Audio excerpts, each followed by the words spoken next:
The Ministry of Finance and the Public Service presents Let's Talk Finance, a feature exploring the various elements of the economic program. Welcome again to Let's Talk Finance here on Nationwide 90 FM. My name is George Davis. My guest this week is a lady from a very important unit to persons who are in search of opportunities overseas to study. Her name is Danielle Hall, and she represents the Scholarship and Assistance Unit, which is under the umbrella of the Ministry of Finance and the Public Service. Welcome to the program. Thank you, George. Thanks for having me. You're most welcome. So here we go now. Scholarships. Very, very important. They're almost like gold sometimes, and very competitive many scholarships are, and people are often, I get many, when I was in radio full-time, I got many calls from persons asking me if I knew anybody who was offering and which arm of government to call to. I always absent-mindedly referred them to the Ministry of Finance and the Public Service and saying that there is a scholarship unit there. But even at that point, I didn't know the extent to which the unit provided assistance and facilitation to these interested persons. So you are here to tell us, someone with let's pick an arbitrary age, 19 years old, or someone who's 30. I'm sure that you will tell us today that there are different opportunities available to those who are in the 19 bracket, those who are a little over 30 or approaching 30. What kind of facilitation does the unit provide overall? All right, George, a mouthful. So let me take it in strides. Yes. Let's start with the eligibility of the scholarships. Now, our scholarships are offered to any Jamaican citizen at the age of 18 and over. Mm-hmm. Once you are a citizen residing in the country, and also if you are a U.S. resident, but you have been in Jamaica for 3 years prior to the application form, when the scholarship has become available, yes, then you may apply for the scholarship. So it's easy as that. Once you're a Jamaican citizen at the age of 18 and over, mm-hmm, you can apply for the scholarship, as well as our scholarships for everyone.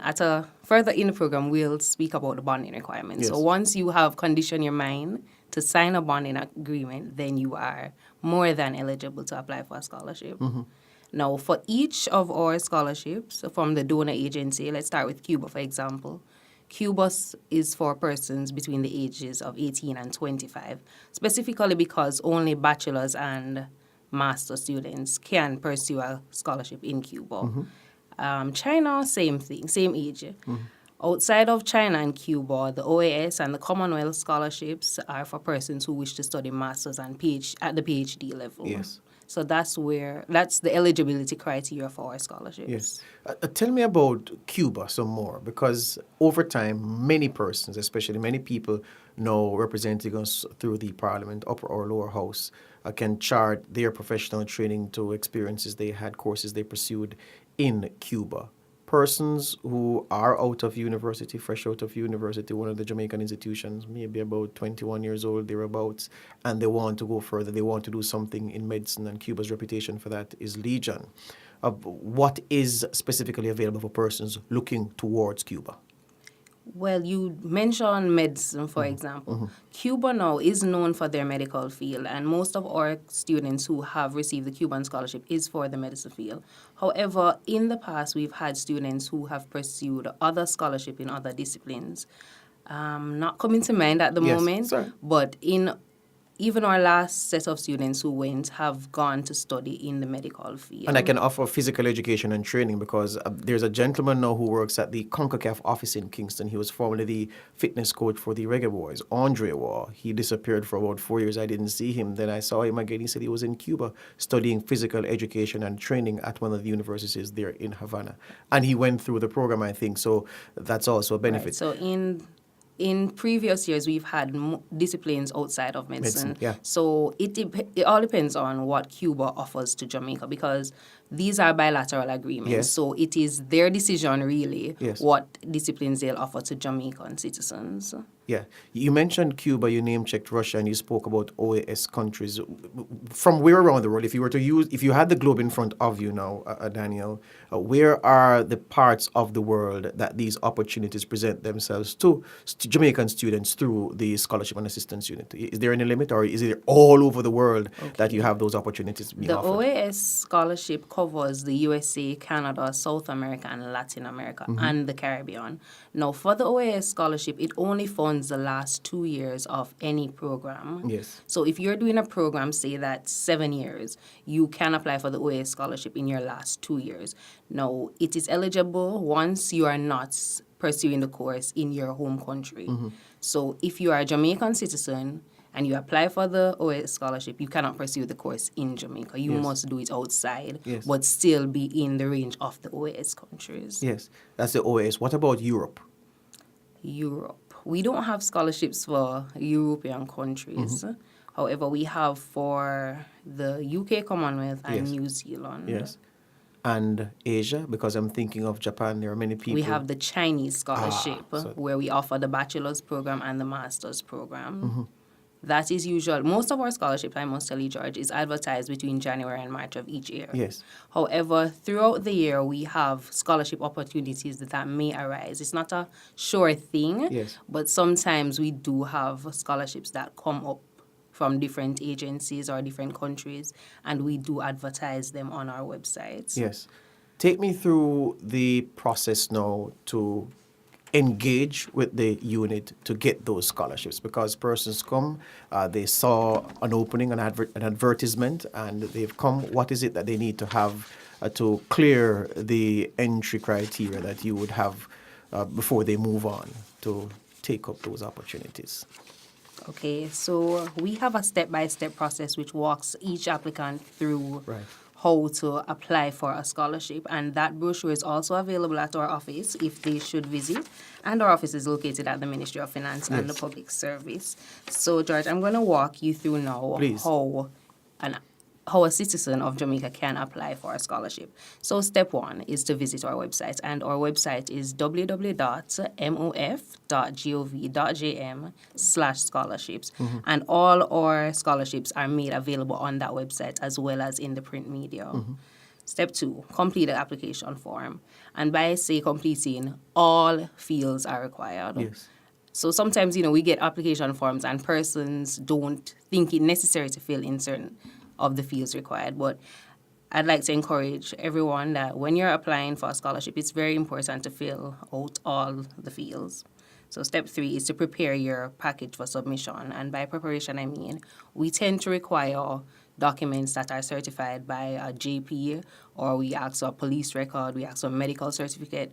Sometimes, again, persons think these things are not necessary. Now, if you're going to be shortlisted, the donor country will require this information, and we would want to have it ready from before. Yes. So prepare the application package before submission. And step four is to submit it to our office. Now, whilst you can download and complete the application form online, you must submit the hard copy to our office at the Ministry of Finance and the Public Service. And step five is that only shortlisted applicants will be contacted. So we tend to get, or let's take, for example, the Cuban scholarship. It's only 4 scholarships that we received last year, but we are talking about 250 applications For four for 4 scholarships. We shortlist the applicants. We are not going to contact all 250 persons. Yes. So persons would know that within 2 weeks prior to their application, they will be contacted. If they don't receive any contact from us, that means they were not shortlisted.